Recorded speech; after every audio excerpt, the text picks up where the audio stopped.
Alright, good morning, good morning. Mega mega love shoutout. Happy weekend mga kakabsat, no? So live muna tayo bago tayo pumunta ng hospital mga kabsat, no? Magbabantay ulit tayo mamaya. Pero for the meantime, kabsat, ito muna ang update natin. Naku po, walang ceasefire. Ha? Walang ceasefire, Diyos ko Lord. Ceasefire my, ceasefire my foot. Putragista ka po. Nakakuha ng katapat itong si Alan Peter Cayetano, no? Kasama na rin si Pia diyan kasi nagkita silang nag-uusap mga kakabsat. Kabadong-kabado na, wala na sa talagang tutuluyan to. Ha? Ngayon nanginginig na sa takot. Yuki Sawaki, shout out kabsat. Mark Bon Jovi. Yan. Si MC Cervera. Forever. Mel Rodrigo, shout out kabsat. Yan. Nagbago ka ng pangalan, ha? Mel Rodrigo. Yuki Sawaki, syempre. Si Eileen Chap. Eileen ba na? Eileen Zap. Ayan. Tanong po kayo, Sir Mike Rivera.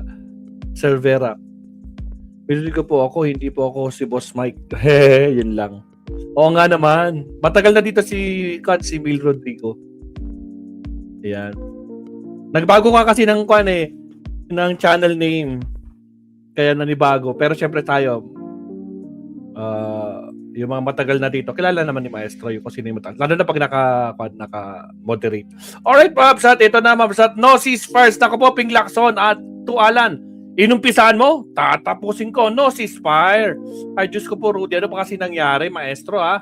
Ito na kasi, mga kabsat, no? Ito sabi niyo, ceasefire my foot, sabi. Anong uri ng tao ang magdideclare ng gera? Toy gun lang pala ang dala. Paano yung toy gun? Ano yung may tubig? At laway lang ang bala. Nako po, pag na-confront ng bomba, magre-request ng ceasefire, pabulong pa. Pabulong-bulong ka pa kung kanino ka. Sino kaya mga senador, no? Ha?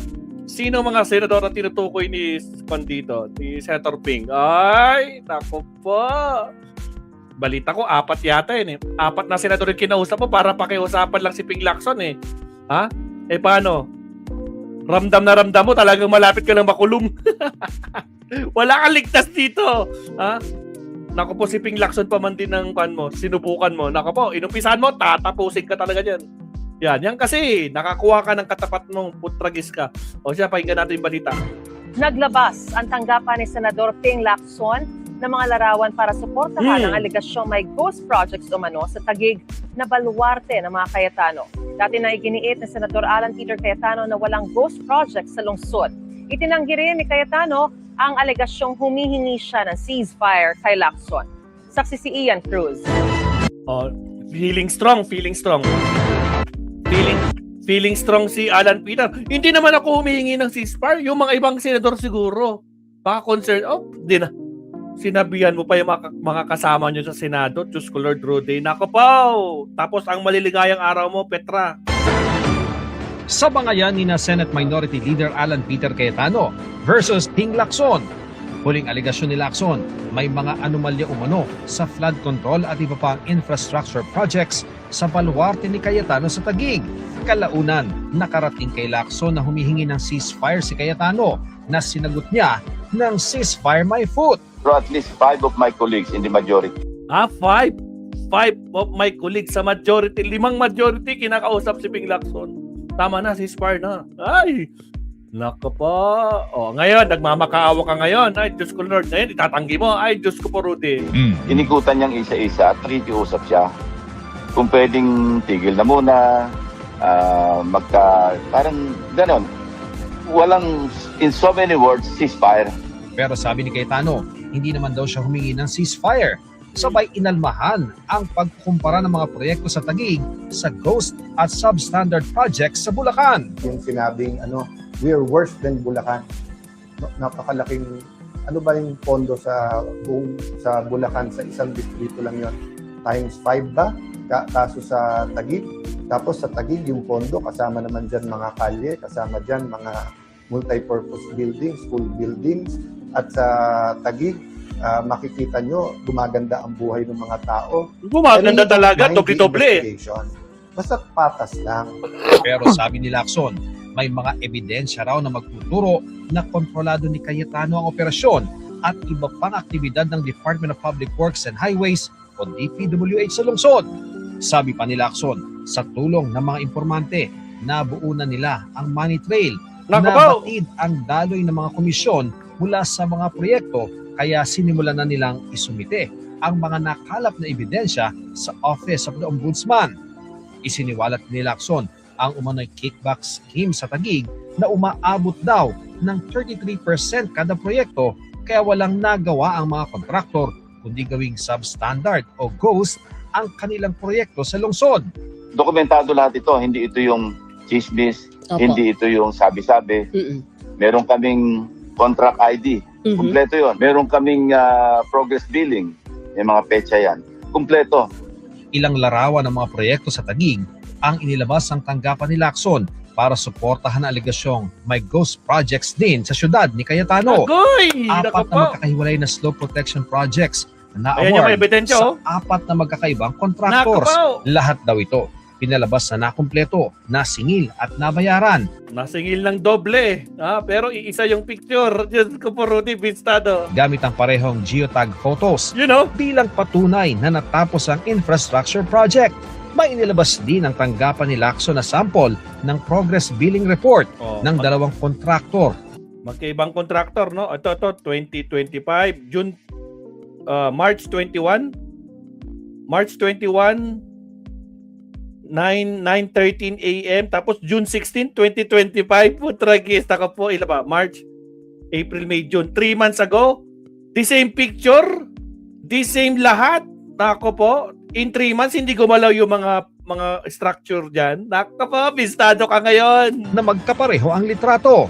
Pero ang petsa ng report ng kontraktor A ginawa noong March 31, 2025, habang June 16, 2025 naman sa kontraktor B. Bistado. Kinocompute pa raw ng grupo ni Lacson ang kabuoang halaga ng pondo na ginastos ang proyekto dahil marami pa raw silang nadidiskubre.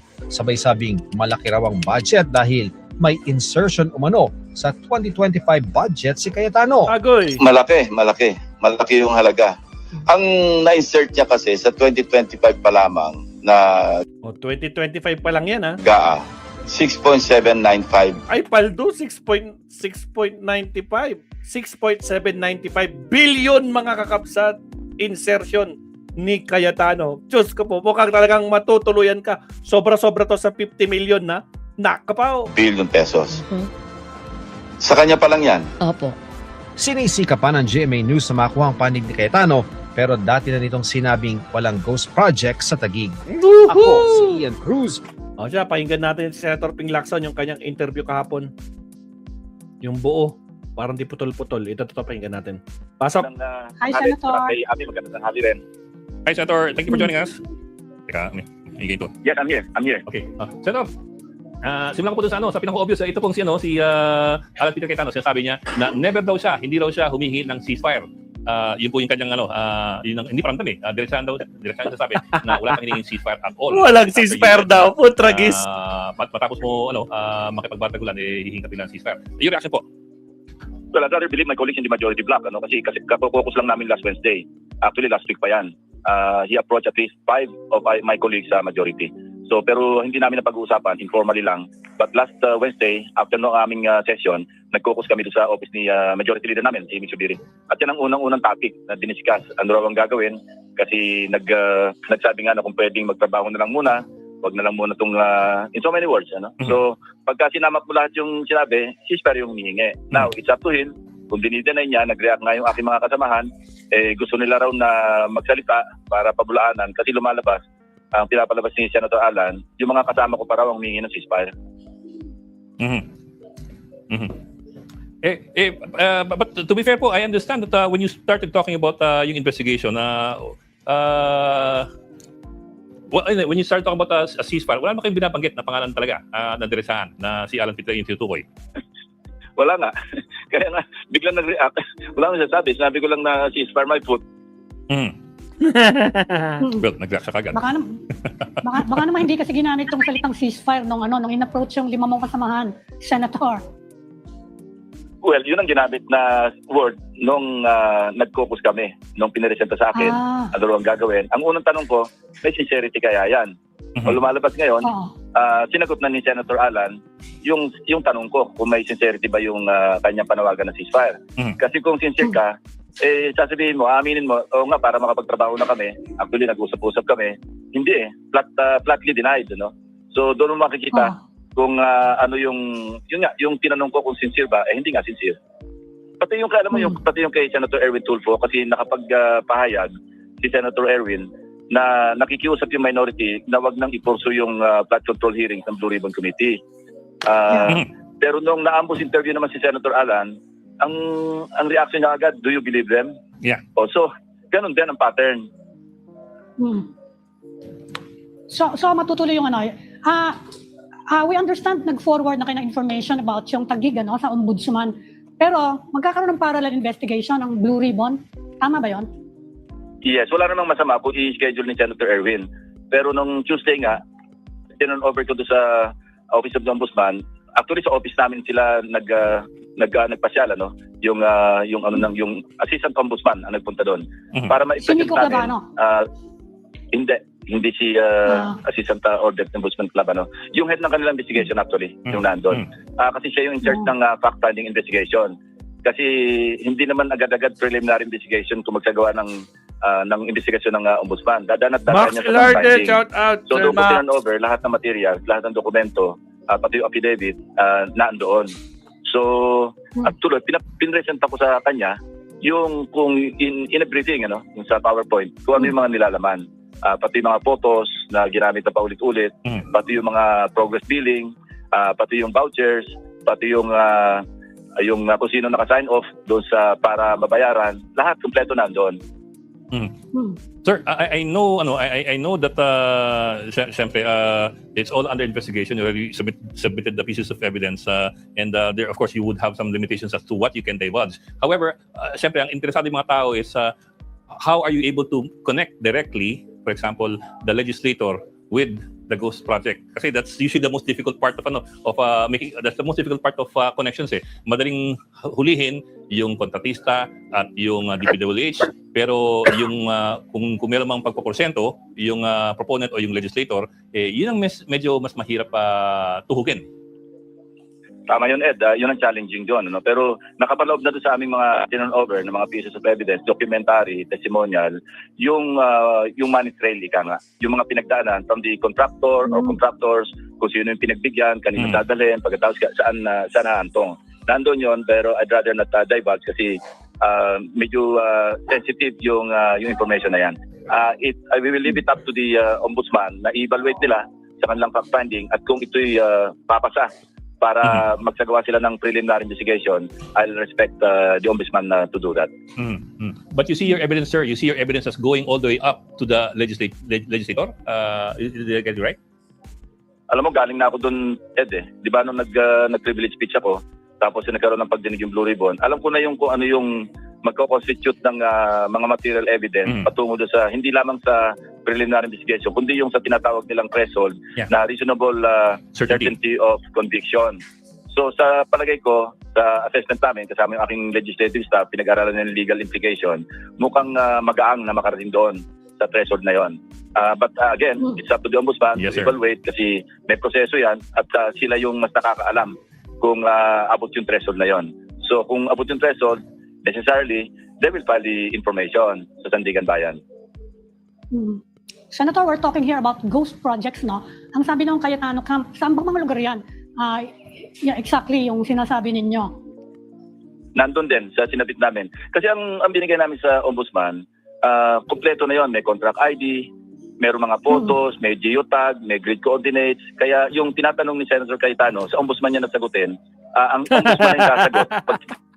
Putragis ka. Ay, wag lang sagutin dyan. Sagutin na lang ni Cayetano sa ombudsman. Nandun na yung kaso eh. Diyos ko po. Pinatawag siya kung nasaan yung mga lugar na yon. Katunayan, kanina, nagpa-release ako kasi nangingi yung Senate media na masi-sample man lang. So nagpadala ako ng mga pictures doon na ginamit mismo those na ginamit mismo, tinan-over namin mismo sa ombudsman. At doon kitang-kita, 4 na contractors, pinag-share nilang isang photograph. Ang ginagawa kasi, tapos na yung proyekto sa malayong lugar, ibang lugar, ano? So, i-recycle yung photo para sa iba namang proyekto na ginagawa para makapag-progress billing or makapag-final billing. So, kung hindi ko itong proyektong ongoing o yung katatapos lang, bakit siya hihingi pa ng photograph doon sa proyekto na natapos na nung nakaraan? So, yun ang isang scheme na ginagamit na sa tingin namin, nung kinukumpare namin sa Bulacan, doon sa sa Occidental Mindoro, mukhang ito yung ina-adapt ng template ng mga district engineering offices sa buong Pilipinas. Hindi naman siguro lahat. Pero ito na yung para nasundan nila na magaang silang makapag-sumiti ng tinatawag na clearing materials o clearing documents para makapag-progress billing at saka makapag-final billing. So, yun. Kaya ko naman pinalabas yun. Hindi na nila pwedeng doktorin yun o remedyohan. Kasi matter of record na yan eh. Andyan yan sa nasa DPWH na. Nasa website naman eh. Madaling matukoy eh. Kasi ang ginagawa, yung isang photo na pareho yung grid coordinates, pareho yung geotagging method na ginamit ng DPWH, ang pinapalitan lang yung petsa. Madali makita kasi sabi ko nga, pati yung anino ng poste pareho eh. Kaya madali makontrol na quality photo. Pati anino, pati alikabok ng poste, pareho. Imagine, yung photograph na yun gagamitin 4 na beses. Ng iba't ibang contractor to So, ibig sabihin talagang may collusion na. Kasi how could one contractor conspire with another contractor para magamit yung photo na pinangbayad na ginamit para mabayaran? Ibig sabihin, pag 100,000 na parehas, 100 million, nasaan yung isang 100 million? Kasi parehas yung picture eh. Nasaan napunta yung isang 100 million? Alam na this. Yung nakaraang mga proyekto sa panibagong proyekto. Ang ibig sabihin, ang nagmamanjubra na ito, yung district engineering office na. Of course, in collusion with contractor kasi sila na yung nagkasagawa lahat ng scheme, ano? It does make you wonder, sir, kung bakit at a time na lahat may cellphone, hindi man lang kumuha ng bagong picture kahit parehong project. Ayun na nga, Ed. Di ba, nung tatanda ko yung previous speech ko, Kaya nga, bobo, no? Hindi man lang dalawang cellphone. Para konti may kaiba yung angle, di ba? Diyos ko po, Lord. Ay, grabe. Utak talaga na maggarapata. Baliktad. Sinto, trabahong tamad eh. Mabait-bait pa yun, Senator, trabahong tamad. Mabait-bait yun. Mamaya magla-livestream na naman yan. Tanong ko lang, kasi may mga environmental groups, tinuturo din yung yung paligid ng Laguna de Bai, along Taguig, yung sa may C6, tinuturo nila, ang dami daw dong reclamation project na mukhang pinalalabas daw na flood control. Kasama ba yan sa na-imbestigahan nyo na o balak nyong imbestigahan? Kasama yan. Diyan kami nakakita ng maraming ghosts. Diyan sa lecture development, yung reclamation. Pero pinapalabas sila para makapagpondo. Kasi yung reclamation dyan, walang permiso, walang permit. Kasi kapag ka LGU initiated, dapat hingin ka ng permit sa DNR kasi nga may environmental concerns. Ano? Ngayon, kung ito'y private proponent, private sector yung proponent, at makipag-partner sa LGU, ang kalakaran dyan is 49% sa private contractor, 51% sa LGU. Ni isang permit, wala talagang nailabas. And we have, meron kaming resource person o meron kaming testigo na sinasabing yung ibang tira-piraso dyan napatituluhan na, if not pinapatituluhan. Na kung sino, yun ang pinupurso namin. So, papunta kami doon. Dahil ito, hindi lamang ito usaping flood control projects o ghost, kundi malaking usapin pa ito kasi ang laki na talaga yung natatambakan dyan. Na hindi naman talaga reclamation. At marami nagrereklamo kasi nagbabaha eh. Kasi nga, nagtambak. Tama yan, C6 yan eh. Merong portion dyan na may lupa. Ang description nga ng aming testigo, pagka hindi high tide, pagka may tubig, yung lupa nagiging kangkungan. Pero pagka natuyo yung tubig at lumabas yung lupa, tag-init sa dry season, taniman ng milon. So alam ng mga tagig ang ginagawa dyan sa reclamation na yan. Pero dahil hindi naman yung funding nanggagaling sa GAA dahil slope protection ang description. Meron pa kami natuklasan na hindi lang isang kaso na magkaibang isang proyekto, isa description, isa lokasyon, pero 2 beses pinondohan. So ang sinigurado ko, sabi ko sa mga staff, hindi natin makukonclude na gusto ang isa dyan kung halimbawa ang oversight lang yan, nagkadoble, na hindi naman ginastos yung 100 billion. Pero lumalabas, nakuha namin yung mga dokumento, parehong pinondohan yung isang proyekto ng tigwa 100 million. Meron pang kaso, yung Taguig River, mahabang span yun yung Taguig River, slope protection, na may overlapping. For example, kung 100 linear meters yung isang span, isang phase, siyempre may funding yon. Pero sa susunod na phase, yung karugtong, you overlap yung say 10 linear meters, kinumpute namin yung cost ng bawat linear meter nasa mga 481,000 pesos. So kapag nag-overlap Wow. ka sa pagitan ng dalawang span lang ng 10 meters, right away, nanakawan mo yung gobyerno ng 4,800,000 pesos. Kung inulit-ulit mo yan, papalo ka na namang ng tens of millions, if not hundreds of millions. Yun ang mga modus operandi. Kaya nga, ang sinapit namin, 5 case studies. Ang tawag namin, 5 case studies ng Taguig flood control or slow protection na projects. Tuloy-tuloy yung reclamation doon. Actually, Senator, kasi dumadaan ako doon, pumupunta akong Taytay. Matitiyaw ba tuloy-tuloy. yan? O kaya meron ba kayong matatanungan na government agency na ipatigil muna? Tuloy-tuloy yung reclamation doon. Wala na yung lake doon eh. Hindi mo na makakita halos. Hindi, ginagawa namin yun. May coordination kami sa PRA. Nagko-coordinate kami sa mga concerned agencies. Tinatanong nga namin, bakit hindi napipigilan? Ang sabi nila, Yes. magaling mangharas si Senator Alan pagka may Ah. mga committee hearings, pinapagalitan yung LLDA, papagalitan kung sino yung ahensya. Parang wag na mag-question. Pero sila, conscious sila na meron talagang violation doon. Ngayon, panibagong kaso yan kung halimbawang nagawa ng paraan na patituluhan. Kasi may mga named individuals pa nga na may mga claims yan eh. Parang dinadaan na sa tax declaration or whatever. Pero pati yun, nasa pawa na. Parang nawala na rin sila ng karapatan doon sa mga areas na yun kasi nga may nakakuha na. At natuto na rin namin kung sino yung kanyang, ang sabihin na natin, bagman of all bagmen. Kasi maraming dinadaanan yung pera from the contractor all the way up. We're getting there. At yung susunod namin itaturn over sa Office of the Ombudsman para mapabilis yung kanilang fact-finding investigation para matungo na kaagad doon sa kanilang preliminary investigation. Lahat na makukuha namin dokumento, itaturn over. May coordination na kami dyan. At kaninong umaga, tumawag si Secretary Vince Dizon kasi nagkataon, magkasama sila ni Lino Cayetano. Tinawagan ako, maaga nga sobrang aga eh. At sabi niya, nagpe-pledge siya, sabi niya, Senping, ina-assure ko lang sa iyo, lahat ng cooperation ng DPWH, ibibigay ko sa iyo. Nagbigay na ako ng instruction sa aking undersecretary na lahat ng kailangan. At sila nakapag-compile na rin ng mga similar cases. So madadagdagan pa yung mga case studies na ginagawa namin. Kasi manggagaling sa, yun nga yung medyo natawa ako kasi yung pala sa DPWH, pero silang sistema dyan na natatrack nila yung lahat ng mga photos na ginagamit na paulit-ulit. Sabi ko, diyan pa kami nagkahirap-hirap kasi nilalatag pa yung sa sahig, mga litrato, minamano-mano. Yung pala naman, meron ng pala kayo sa sistema nyo na nasa computer na, kita na agad na ito, nagamit ng ilang beses. So anyway, nandun na rin yan at lalo mapapabilis yung aming ginagawang research at saka investigative work para matulungan na rin namin yung ombudsman na mapaiksi yung period ng pagsasagawa ng fact-finding investigation.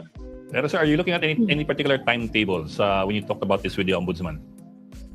Ang sabi ng Assistant Ombudsman na kung kanino namin na-ipresenta, sabi niya, if only that yung nagte-training siya, meron siyang crash course ngayon sa mga abogado, yung kanilang mga na-hire, no?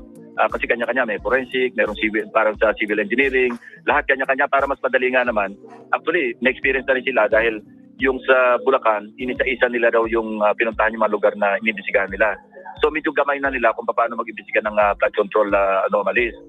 So ang sabi niya, in 2 weeks, as of last Tuesday, gagraduate yung 100 na yon at ipo-full time nila ito. So give or take, kasi nandiyan naman lahat na yung dokumento, lahat ng mga ebidensya. Hopefully, kung matapos nila in another 2 weeks after yung makagraduate, so papunta na sa preliminary investigation. Yung preliminary investigation, kung kompleto ebidensya, mabilis lang yan kasi papapalin mo, pagsasamitin mo ng counter affidavit yung nasa takdal, bibigyan ng 15 days. So yun, after makapag-file, submitted for resolution. And again, I will leave it up to the Ombudsman to evaluate kung aabot ba sa threshold ng reasonable certainty of conviction yung lahat ng ebidensya na na-presenta namin. At yung mahagi pa nila kasi mag-i-issue sila ng mga subpoena dosis tecum at saka yung mga witnesses na mag-testify din sa kanilang preliminary investigation. Alright, salamat Senator Ping Lacson sa update, no? Kaya nako po. Nako po, Alan Peter.